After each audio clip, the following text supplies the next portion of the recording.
don't think so, but I'm not happy that Israel's going out now. There was one rocket that I guess was fired overboard. It was after the time limit, and it missed its target. And now Israel's going out. These guys got to calm down. It's ridiculous. How will you respond if the ceasefire is violated? I didn't like plenty of things I saw yesterday. I didn't like the fact that Israel unloaded right after we made the deal. They didn't have to unload. And I didn't like the fact that the retaliation was very strong. But in all fairness, Israel unloaded a lot. And now I hear Israel just went out because they felt it was violated by one rocket that didn't land anywhere. That's not what we want, I'll tell you. And I'm telling you, I'm not happy about that, Israel, either. All I do is play both sides. I'm going now, as you know, to NATO. Some of you are going with me, and I think it's going to be successful. We'll see. I'll let you know. And are you going to see the agreement? It's a new dawn in the Middle East, thanks to the agreement you managed to achieve. What are your future plans for the region, for Saudi Arabia, Israel, Gaza, the hostages? Look, you're asking me about women in the Middle East. It's getting a lot better. Things are happening at a high level. As you know, Saudi Arabia's done a really good job. It's coming out far faster than I thought. So we're very happy about what's happening with women in the Middle East. No, I'm talking about a new dawn in the Middle East that you managed to achieve last night. Yeah. The region is going to a new place with this agreement. Can you tell us what's your future plans for Gaza, for the hostages? Yeah. It's a new dawn. I appreciate the question. You're very nice. Who are you? Thank you. I'm Neria Kraus from Israeli Channel 13 News. Well, we have to have Israel calm down because they went on a mission this morning. I got to get Israel to calm down now. Did you get to speak with the Prime Minister? Did you talk to Prime Minister Netanyahu last night? I speak to everybody. You urge both sides not to violate the ceasefire, but reports coming from the region suggest that the sides accuse each other for violating the ceasefire. So I think they both violated it.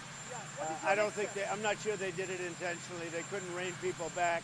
I don't like the fact that Israel went out this morning at all, and I'm going to see if I can stop it. So as soon as I get away from you, I'm going to see if I can stop it, okay? Have you spoken to him this morning? How confident are you that I think it's been completely demolished. I think the reason we're here is because those pilots, those B-2 pilots, did an unbelievable job. And you know, the fake news, like CNN in particular, they're trying to say, well, I agree that it was destroyed, but maybe not that destroyed. You know what they're doing? They're really hurting great pilots that put their lives in the line. CNN is scum, and so is MSNBC. They're all, and frankly, the networks aren't much better. It's all fake news, but they should not have done that. Those pilots hit their targets. Those targets were obliterated, and the pilots should be given credit. They're not after the pilots, they're after me. They want to try and demean. Do you believe that Iran can rebuild its nuclear program? No, Iran will never rebuild its nuclear. From there? Absolutely not. That place is under rock. That place is demolished. The B-2 pilots did their job. They did it better than anybody could even imagine. They hit late in the evening. It was dark with no moon, and they hit that target with every one of those things, and that place is gone. But when I see CNN all night long, they're trying to say, well, maybe it wasn't really as demolished as we thought. It was demolished. You take a look at the pinpricks, and you see that place is gone. And I will say, I think CNN ought to apologize to the pilots of the B-2s. I think that MSNBC ought to apologize. I think these guys really, these networks and these cable networks are real losers. You really are. You're real losers.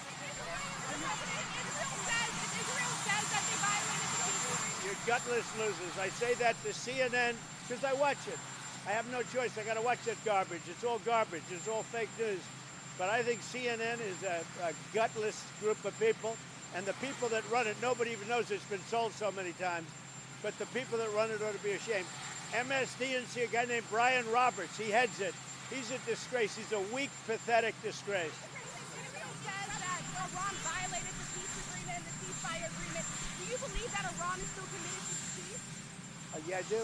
They violated it, but Israel violated it too. Are you questioning if Israel is committed? Israel, as soon as we made the deal, they came out and they dropped a load of bombs, the likes of which I've never seen before. The biggest load that we've seen. I'm not happy with Israel. You know, when I say, okay, now you have 12 hours, you don't go out in the first hour and just drop everything you have on them. So I'm not happy with them. I'm not happy with Iran either. But I'm really unhappy if Israel's going out this morning because of one rocket that didn't land, that was shot, perhaps by mistake, that didn't land. I'm not happy about that. You know what? We basically have two countries that have been fighting so long and so hard that they don't know what the they're doing. Do you understand that?